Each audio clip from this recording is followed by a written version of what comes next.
Thanks again for making the Locked On Ole Miss podcast your first listen every day. We're free and available wherever you get your podcast, including YouTube.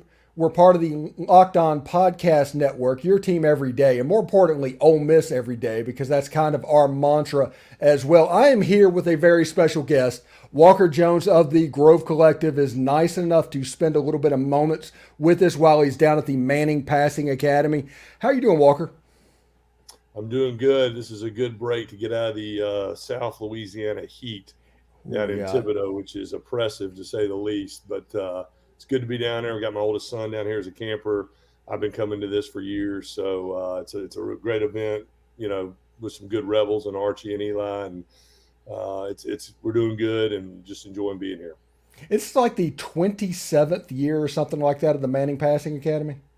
It is 27 years, and I remember when it started, I was just still playing and finishing up, and then came down as a counselor and worked the camp for a number of years. And now it's neat having a camper for a change, and just watching the evolution of this. And Archie's such a class guy, the pride he takes in the Manning name and giving back to the game, and it's just a super event, minus the heat wave that we're going through down here in Thibodaux, but they do a great job. 1,400 campers, and then they've got 35 of the top college quarterbacks in the country here as counselors. So it's a really dynamic setup. Yeah, as somebody that's followed Ole Miss football over the years, it's a pretty cool thing that they do. And if something doesn't come up, Ole Miss quarterbacks generally get to take part in it every year. And that's right. That's cool as well. Anyway, I'm gonna blindside you a little bit. Well, not necessarily blindside you. I think it was 92 or 93. It was the game that Cassius Ware just simply destroyed Eric Zier. It was that game.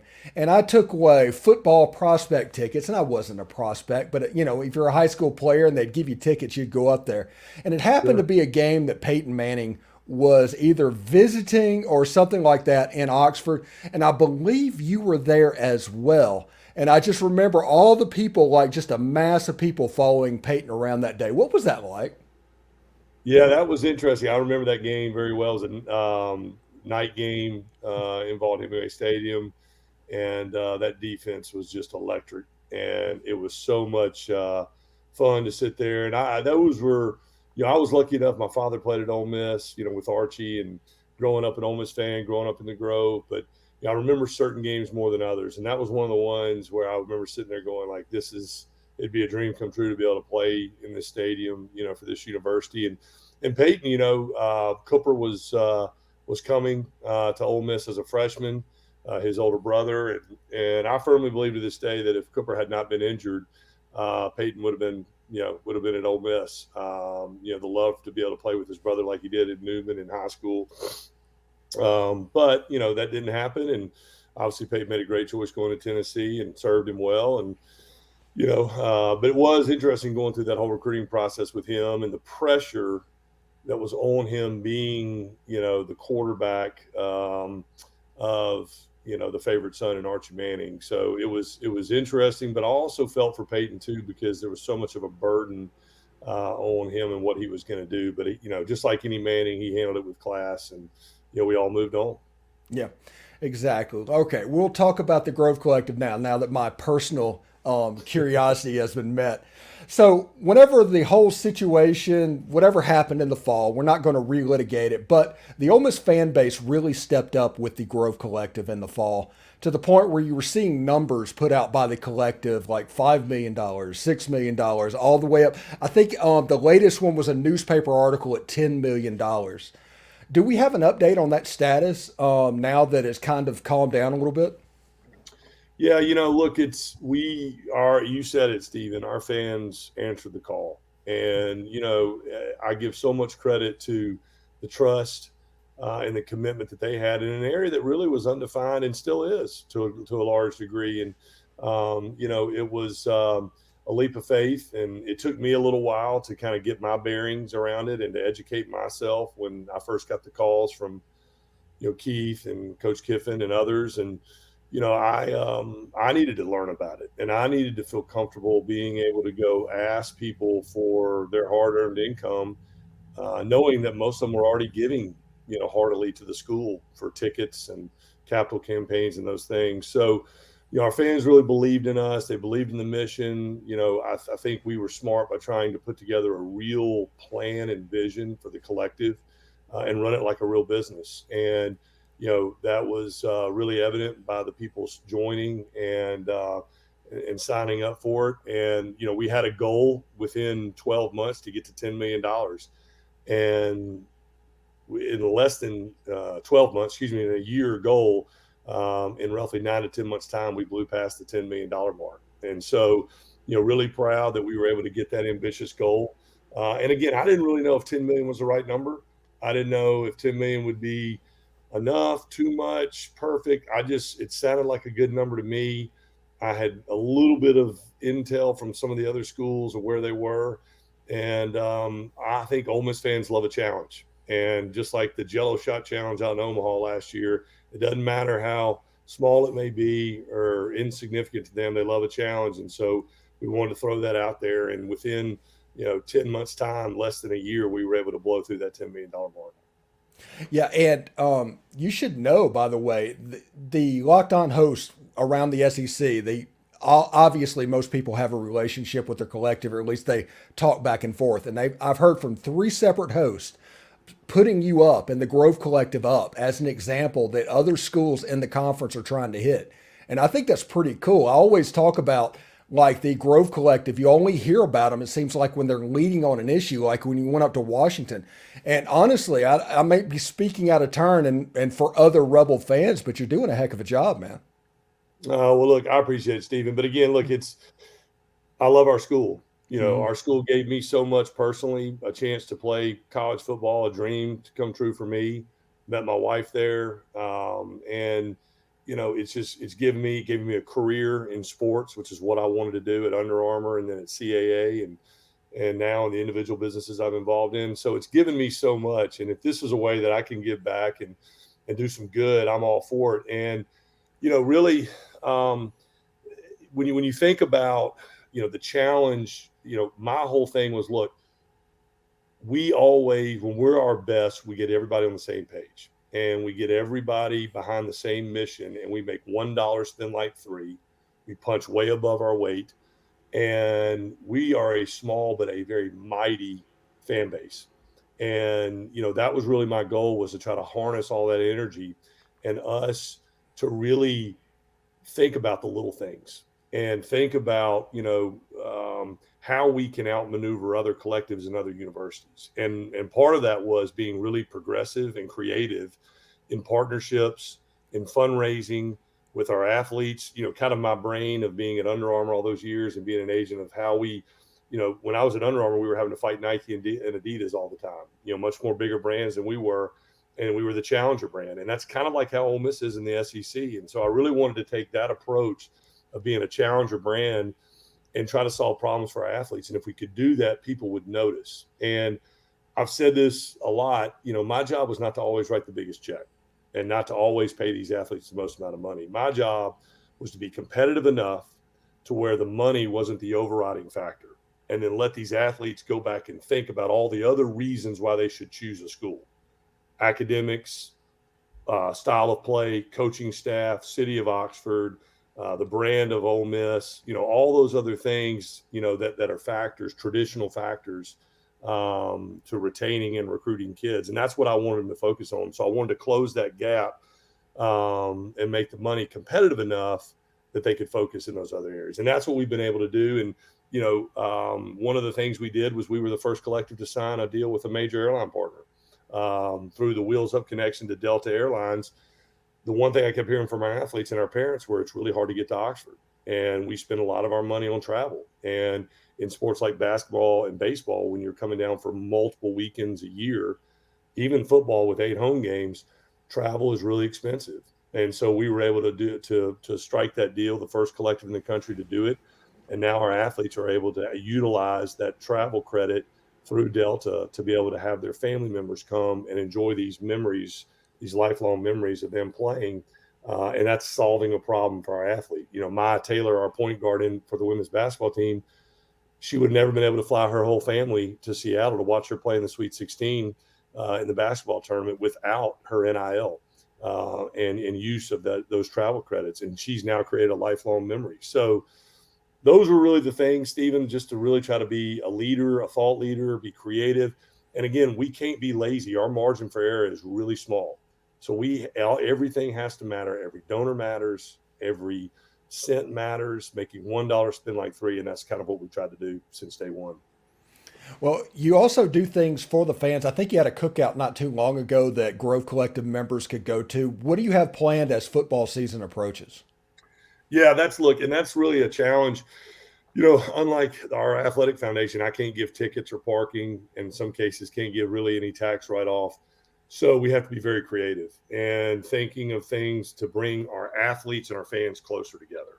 Experiences, behind the scenes, access to these bigger than life figures that, when I was a kid, I looked at, looking at Ken Austin and, Willie Green and, Tony Bennett and all these guys that were great players at Ole Miss that I wanted to be like. Me up. Yeah, well, I mean, I just remember sitting there in the stands, Todd Sandroni, all these guys that I watched playing when I was little and wanted to be like. And, if we can bring our athletes closer to our fans and create that bridge, and those are cool experiences. So we did a crawfish bowl, we've done some other donor events. We're going to do a big back to school kind of football kickoff event for all our members at the end of August around one of the last scrimmages. So they'll get a sneak peek to see what the team looks like. Those are things that we're doing. We're also doing a EA Sports gaming platform, which is kind of a digital conversation and a digital touch point with our fans where our athletes will run EA Sports tournaments that our fans can sign into, and they compete with each other. They can compete with the athlete. They can have that online conversation and communication and interaction, which is a cool thing. Most of our kids are all playing games. Most of our athletes are playing games. So, we did that as well to try to, create that bridge. So we're going to continue to do those things and really focus on putting a face and a personality behind these athletes. Because the one thing NIL has changed, Stephen, is sometimes players aren't here for 3, 4, 5 years. Sometimes they're only here for a year or two. So we want our fans to be able to have a quick connection with who those players are if their life cycle is going to be a little shorter. And we're going to do that in the Grove on all the Saturdays. We're going to have a tailgate for the Grove Collective that all our Grove Collective ambassador parents can come to. Other athletes who aren't playing football can come to. And we invite all our fans to come by, meet those athletes, meet their families, and really try to create that connection. Are you planning on setting up that tent on the Walk of Champions walkthrough? Yeah, we'll be right there. When you get through getting ready to go into the stadium right there in that plaza area in the north end zone, we'll be right there. So parents can see their kids, walk through the Walk of Champions. Fans can stop by on their way to and from the game. And again, that's one thing that a lot of the parents I talk to of our new players, like, how do I do the Grove and how do I tailgate? And I hear all these wonderful things about Ole Miss and like, look, we'll take care of that for you. We'll help make that seamless for you, let you integrate with our fan base, with the other parents, because, that's the nature. When I played, we were here 4 and 5 years and we developed those connections over the years. It's a little bit of a different dynamic now. So I think that's where the collective can fill that void. An interesting thought for me, and I don't know if you can actually do something like this, but I was thinking like for collective members, you could do like a map of the stars for where Ole Miss legends tailgate, to where they might be able to do something like that. That'd be a cool little thing. But that's just a thought I had. Good idea. That's a good idea. Also, Ole Miss, you mentioned, wants to be a small but mighty collective and do the things like that. How do you balance football with men's basketball and women's basketball and baseball? How is that separated? It's a challenge. Look, it's when I took this on, I felt like, it'll be a nice little side project, pet project, and I'm going to work really hard at it, but I'll have, bandwidth to do other things. And what I figured out real fast is it's nonstop. And if you want to do it right, that's really the only way to do it. And so I've certainly come to the realization it's taken a lot more of my time than I realized, but that's okay. And I've kind of been able to adapt my other responsibilities, to offset that. So, but again, I just think that's where we have to separate ourselves. We don't have the resources and infrastructure that an A&M or Tennessee or Alabama or Georgia have, but that's okay.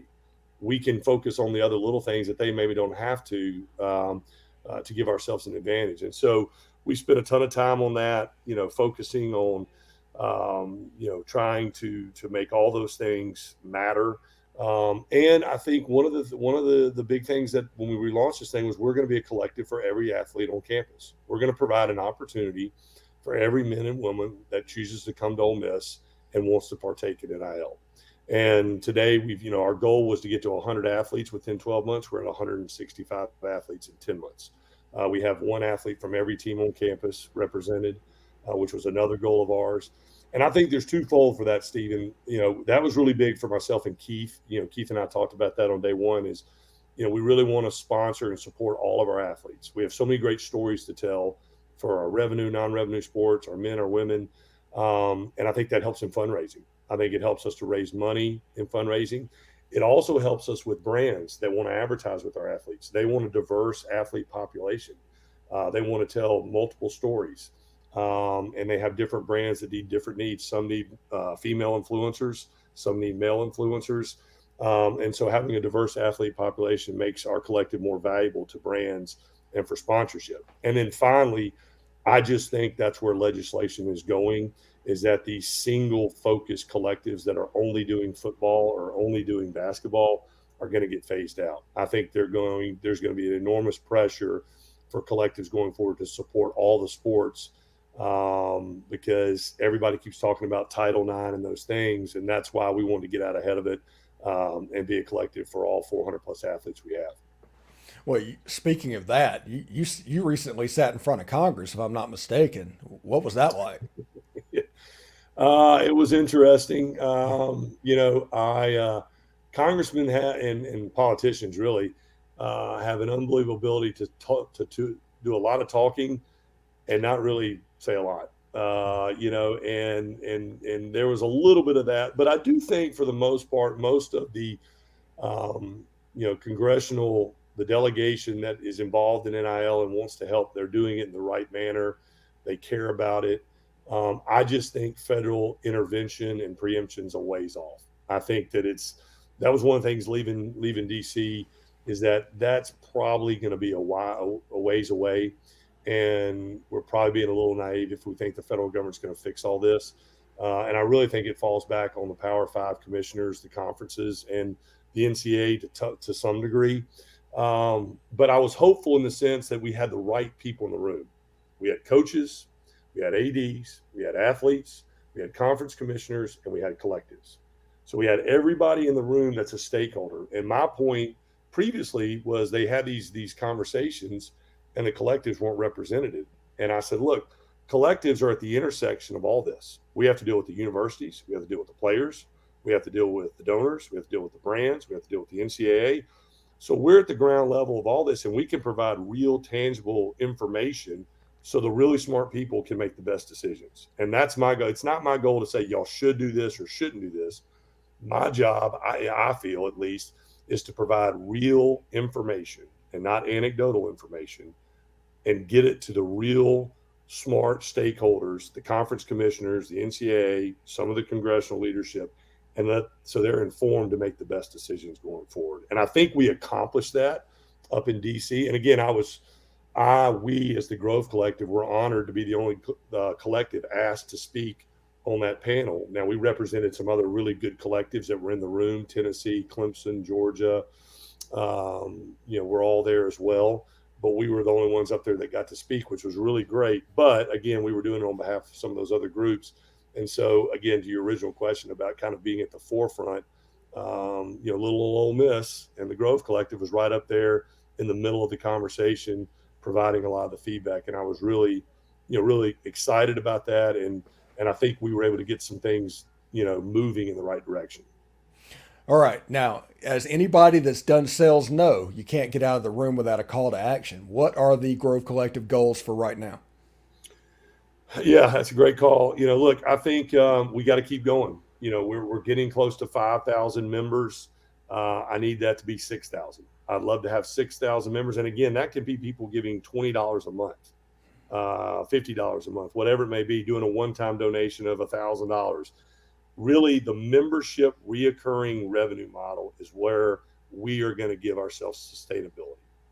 If we can get over 50% of our fundraising goal delivered to us through that membership subscription model, that gives us reoccurring revenue, which then gives us the ability to sustain ourselves. And so really, yes, the big donors, the big major gifts help, and those are great, but those people are getting hit by everybody. So what I really want our people to do is, if you have a friend, if you buy season tickets, if you come to a game, just go on the website, sign up. No amount is too small, but that gives us cash flow projections that I can then budget effectively to run our business the right way and support all our sports. You asked the question about, dividing up your time. We're really busy right now. We've got a men's basketball staff who's brand new, who's literally rebuilding the roster. We've got a women's basketball head coach who's phenomenal and has had unbelievable success, and we want to help her get to the next level. We've got a baseball team that needs a little work and needs to retool and recalibrate, and they're working really hard to do that. And then, football is a big numbers game, high volume. And then you've got all the other sports as well in there. So, dividing up our time to help, those sports in there, wherever they are in their program is really important. And so our fans, the call to action, Stephen, would be, look, go to the website, sign up. If you're a corporate, if you have a business, you can sign up as a corporate member. You can write that money off as advertising expense. You can use the athletes to publicize your brand. You can market to the Grove Collective members. We've got over 50 corporate sponsors right now, so we want to continue to push that. So again, I think that the call to action is no gift is too small, and everybody matters. And we're a small but mighty fan base. It's an honor to represent them in this light. And congratulations to guys like yourself. I love what you're doing. I love your program. You hit all the big topics, and you help us get the word out. And so, look, I really appreciate the opportunity to be able to come on and talk a little bit about some of the good work we're doing. Yeah, we're glad to have you, man. And stick around after the show's over. I do have a question for you as well. And I do want to say thanks again for making the Locked On Ole Miss podcast your first listen every day. We're free and available wherever you get your podcast, including YouTube. Give us a subscribe. We're growing like a weed, they would say. It's Ole Miss every day, and we're part of the Locked On Podcast Network. Thank you very much, Walker. And we will obviously try to get the word out, man. Appreciate it, buddy. Thanks so much. Keep up the good work, Stephen. Hotty toddy.